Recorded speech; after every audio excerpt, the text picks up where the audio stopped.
24 हिंदू विवाह अधिनियम 1955 इसके बारे में हम बात करेंगे। प्रार्थना पत्र का फॉर्मेट और साथ में आपको सावधानियां क्या रखनी है वो सारी हम इस वीडियो में चर्चा करेंगे। दोस्तों, यदि आपका धारा 24 हिंदू विवाह अधिनियम 1955 का किसी भी मैटर में एप्लीकेशन पेंडिंग है, चाहे आपका डिसाइड हो चुका हो या फिर आपको ऐसा लगता है कि भविष्य में कभी आने वाला है, या आप जैसा हम आपको आगे कार्यवाही बताएंगे, इस प्रकार की कोई भी कार्यवाही यदि आप करने जा रहे हैं तो आप ध्यान रखिए, आपको ये वीडियो पूरा अवश्य देखें कि कई लोग गलतियां करते हैं और गलतियां इसलिए होती क्योंकि हमको सही गाइडेंस नहीं मिल पाता है। हमसे जितना हो सका हमने आपको इस वीडियो में जो भी गाइडेंस हम दे सकते हैं वो हमने देने की पूरी कोशिश की है। दोस्तों, सबसे पहले विषय वस्तु देख लेते हैं। धारा 24 हिंदू विवाह अधिनियम 1955 ये कहती है कि इस अधिनियम के अधीन होने वाली किसी कार्यवाही में न्यायालय को यह प्रतीत हो कि यथास्थिति पति या पत्नी की ऐसी कोई स्वतंत्र आय नहीं है जो उसके संभाल और कार्यवाही के आवश्यक व्ययों के लिए पर्याप्त हो, वहाँ पति या पत्नी के आवेदन पर प्रत्यर्थी को यह आदेश दे सकेगा कि वह अर्जीदार को कार्यवाही में होने वाले व्यय तथा कार्यवाही के दौरान में प्रति मास ऐसी राशि संदत करे जो अर्जीदार की अपनी आय और प्रत्यर्थी की आय को देखते हुए न्यायालय को युक्ति युक्त प्रतीत हो। दोस्तों, यहाँ पे आपको 2 पॉइंट देखने हैं। एक तो पति या पत्नी के आवेदन पर, कोई भी कर सकता है दोनों में से, और दूसरा अर्जीदार को कार्यवाही में होने वाले व्यय और कार्यवाही के दौरान में।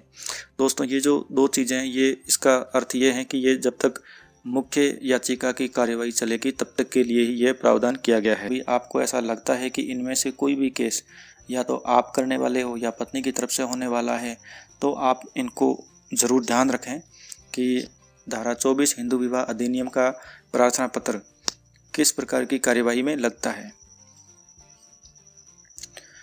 दोस्तों, ये जितने भी सिविल प्रकार के मैटर होते हैं इनको वाद कहा जाता है। धारा 9 हिंदू विवाह अधिनियम 1955 इसको सेक्शन 9 या RCR भी कहा जाता है।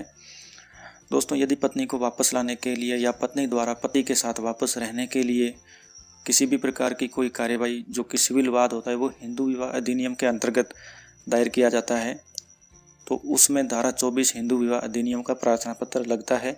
यदि इनकम चाहे पति की हो चाहे पत्नी की हो ज़्यादा है तो जिसकी कम इनकम है वो लगाते हैं, कई बार जिसकी ज़्यादा है वो भी लगा रहे हैं। धारा 10 हिंदू विवाह अधिनियम 1955 का दोस्तों ये भी लगता है, लेकिन बहुत कम लोग लगाते हैं। अच्छा प्रार्थना पत्र है, लगा सकते हैं। इसमें जुडिशियल सेपरेशन है, यानी कानूनी रूप से हम अलग रह रहे हैं, इसकी घोषणा का एक वाद होता है और इसका प्रावधान इसमें हिंदू विवाह अधिनियम में किया गया है। वहाँ पर भी धारा 24 हिंदू विवाह अधिनियम का प्रार्थना पत्र लगता है। धारा 13 हिंदू विवाह अधिनियम, इसमें तलाक के लिए यह जो है प्रोविज़न किया गया है। इसमें भी धारा 24 का ज़्यादातर इसी सेक्शन का यूज़ होता है। इसमें धारा 24 का प्रार्थना पत्र अक्सर देखा गया है कि लगता ही है। अन्य में यदि विवाह को शून्य घोषित करना है या अवैध घोषित करना है, इस प्रकार की अन्य कोई भी कार्रवाई होती है उसमें भी धारा 24 के अंतर्गत एप्लीकेशन लगाकर भरण पोषण मांगा जा सकता है। दोस्तों, हम सबसे पहले प्रार्थना पत्र का प्रारूप देख लेते हैं, उसके बाद में हम आगे इसकी सावधानियां और आपको क्या क्या चीज़ें ध्यान में रखनी है उसके बारे में हम जिक्र करेंगे। श्रीमान पारिवारिक न्यायालय, जहाँ पारिवारिक न्यायालय नहीं होता है वहाँ पर जिला न्यायालय होते हैं। वहाँ लगता है नीचे शहर का नाम, उसके बाद में दीवानी वाद संख्या, आगे स्थान खाली छोड़ देना है, पीछे 2021 लिखना है। जब इसका नंबर अलॉट हो जाता है तो आप बाद में वहाँ लिख सकते हैं। दिनांक प्रस्तुति, जिस तारीख को आप ये मामला कोर्ट में पेश कर रहे हैं। उसके बाद में हमने जो ये प्रार्थना पत्र तैयार किया है यह पत्नी की तरफ से बनाया है, लेकिन आगे जो शब्द है उसमें हम पत्नी और पति दोनों की तरफ से आपको हम समझाते रहेंगे, आप कैसे पति की तरफ से भी इसको अमेंड कर सकते हैं। तो हमने ये पत्नी की तरफ से लगाई क्योंकि सामान्य तौर पर यही देखा जाता है कि पत्नी ही लगाती है। प्रार्थिया लिख करके फिर पत्नी अपना नाम लिखेगी, अपने पिता का नाम लिखेगी। यदि ज़रूरी हो तो आप इसके बाद पति का नाम भी लिख सकती है, उम्र, जाति और निवासी। आपको ये सारी चीज़ें यहाँ पर लिखनी है और नीचे पिन कोड भी लिखना है। फिर बनाम लिखने के बाद में अपरार्थी यानी आप अपने पति का नाम लिखेंगी। जो हमने ये 1 नंबर है ये इसको आप हटा देना। पति का नाम लिखेगी, पति का नाम लिखने के बाद उनके पिताजी का नाम लिखेंगे, फिर उम्र, जाति, निवासी, और यदि मूल निवास कहीं और है और हाल निवास कहीं और है तो जो उनका वर्तमान पता है वो आप लिख सकते हैं। पिन कोड भी आप लिख सकते हैं। प्रार्थना पत्र अंतर्गत धारा 24 सपठित 26 हिंदू विवाह अधिनियम 1955। दोस्तों यहाँ पे यदि आपके संतान है तो कोई बच्चा है बीच में, तो यहाँ धारा 26 का इस्तेमाल किया जाता है। वैसे ये अभिरक्षा के लिए है, लेकिन फिर भी इस प्रकार के इशू को इसके साथ भी जोड़कर देखा जाता है भरण पोषण के मामलों में।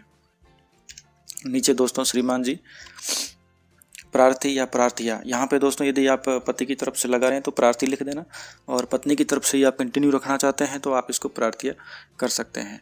और आगे जो है ये पेश करता है या करती है उसको आप अपने हिसाब से जोड़ सकते हैं। उसके बाद पहला नंबर जो पॉइंट है वो यह है कि प्रार्थिया का विवाह अप्रार्थी के साथ दिनांक को शहर, ये यहाँ पर दिनांक कौन सी तारीख को शादी हुआ है और कौन से शहर में शादी हुआ है वो आप यहाँ पे हिंदू रीति रिवाज से लिख सकते हैं, क्योंकि हमने ये जो शीर्षक है ये हिंदू विवाह अधिनियम है, इसलिए हमने हिंदू रीति रिवाज लिखा है। यह है कि प्रार्थिया को विवाह के पश्चात अप्रार्थी द्वारा व ससुराल पक्ष द्वारा कम दहेज को लेकर ताने दिए गए, जिससे प्रार्थिया को मानसिक वेदना कारित हुई है। दोस्तों ये सामान्य पॉइंट है, सब जगह यही लिखा जाता है। यह है कि प्रार्थिया दिनांक से तक अपने ससुराल में रही। आप शादी के बाद कौन सी तारीख से कौन सी तारीख तक अपने ससुराल, आपका कौन से शहर में है, गांव जो भी है उसमें रही, वो आप लिख सकते हैं। यदि आपने जगह बार बार चेंज की है तो इसी के नीचे इसी के पॉइंट आप जोड़ के लिख सकते हैं। यह है कि प्रार्थिया दिनांक से अप्रार्थी से अलग, मतलब आप किस दिनांक से अप्रार्थी यानी पति से अलग कौन से शहर में निवास कर रही है वो आप यहाँ पर लिख सकते हैं। सिंपल सीधे पॉइंट है। यह है कि प्रार्थिया कुछ भी काम करना नहीं जानती है और प्रार्थिया की कोई आय नहीं है। सिंपल है, इसमें आपको कोई समझाने की ज़रूरत है नहीं।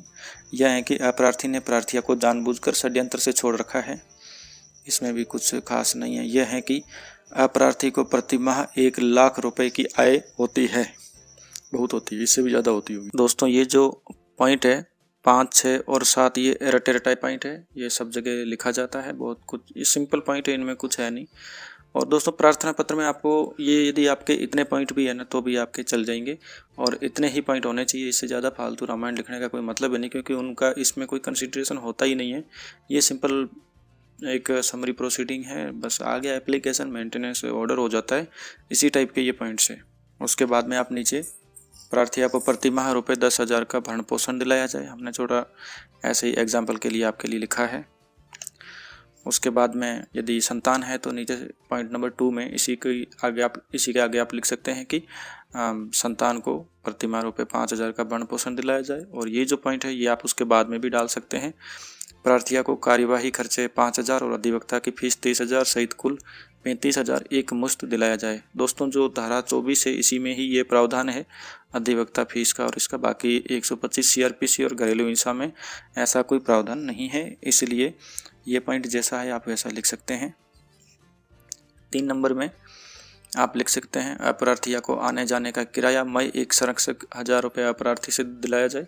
ये उन लोगों के लिए होता है जिनका केस तलाक का किसी दूसरे शहर में है और वहाँ जाके एप्लीकेशन धारा 24 का फाइल करते हैं। अन्य कोई जो भी अनुतोष हो जो माननीय न्यायालय की राय में प्रार्थिया के हक में है, न्याय हित में फरमाया जाए। आप इसके शहर, दिनांक और प्रार्थिया के हस्ताक्षर करने हैं और नाम लिखना है। उसके बाद में दोस्तों इसके साथ एक शपथ पत्र लगता है और ये ज़रूर लगना चाहिए, इसको लगाना ज़रूरी है।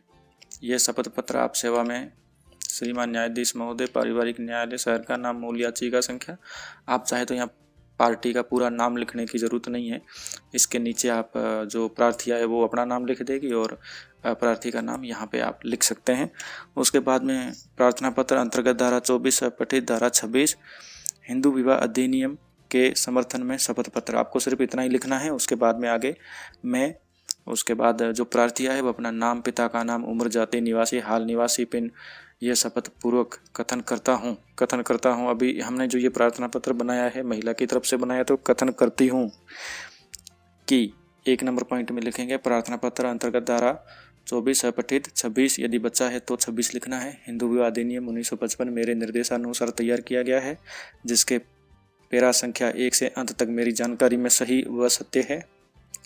इस शपथ पत्र को प्रार्थना पत्र का अंशुमार पढ़ा जाए, कुछ भी नहीं करना है। इसके बाद में दिनांक शपथकर्ता और जो इसके नीचे एक सत्यापन आता है वो ऊपर का सेम इसके नीचे आएगा।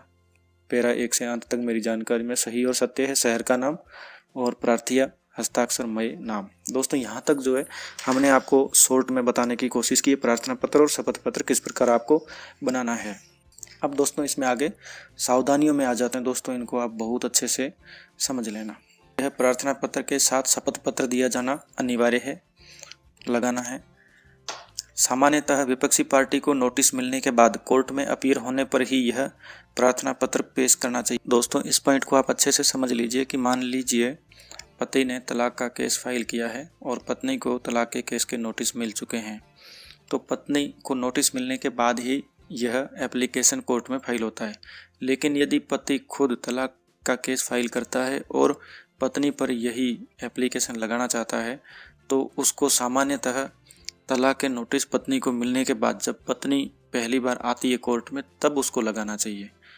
एक बार कोर्ट में दोनों पार्टी अपीयर हो जाए तब उसको यह लगाना चाहिए। तलाक की याचिका के साथ में सेक्शन 24 का एप्लीकेशन नहीं लगाना चाहिए। इस प्रावधान के अंतर्गत पति अपनी पत्नी से यदि वह कमाती हो और पत्नी अपने पति से यदि वह कमाता हो भरण पोषण मांग सकता है या मांग सकती है। यह दोनों ही पक्षों पर बराबर लागू होता है।